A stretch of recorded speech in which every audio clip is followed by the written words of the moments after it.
உங்கள் தந்திவன் தொலைக்காட்சியில் சாணக்கிய தந்திரம் தினமும் இரவு 8 மணிக்கு காண தவறாதீர்கள். ஊர் விட்டு ஊர் வந்து முதியவர்களை உருட்டுக்கட்டையால் தாக்கிய இளைஞர்களை போலீசார் கைது செய்தனர். ராமநாதபுரம் பழனிவலசை கிராமத்தைச் சேர்ந்த பெண் ஒருவர் இருசக்கர வாகனத்தில் சென்றபோது வழியில் தன் உறவினர் ஒருவரை பார்த்ததால் அவருடன் பேசிக்கொண்டே சென்றுள்ளார். அப்போது வாழூர் பகுதியில் சில இளைஞர்கள் அவர்களை தடுத்து கேலி செய்ததுடன் உடன் வந்த உறவினரையும் தாக்கியுள்ளனர்.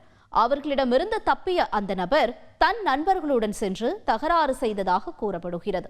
அதற்கு எதிர்வினையாக கேலி செய்த கும்பல் தங்கள் தரப்பு ஆட்களை அழைத்து கொண்டு பழனி வலைசைக்குள் நுழைந்துள்ளனர்.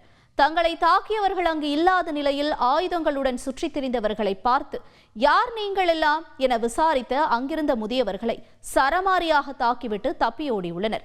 இதுகுறித்து தகவல் அறிந்து வந்த போலீசார் தாக்குதல் நடத்திய 5 பேரையும் கைது செய்து சிறையில் அடைத்தனர்.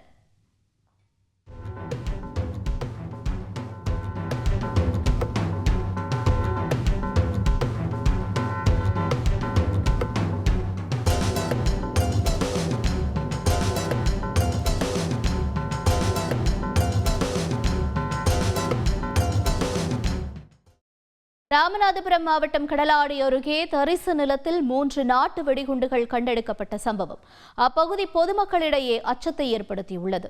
மங்களம் கிராமத்தில் ராஜாமணி என்பவருக்கு சொந்தமான நிலத்தில் எடுக்கப்பட்ட நாட்டு வெடிகுண்டுகளை செயலிழக்க செய்யும் பணியை தொடங்கிய போலீசார் அப்பகுதியைச் சேர்ந்தவர்களுடன் விசாரணையையும் தொடங்கினர்.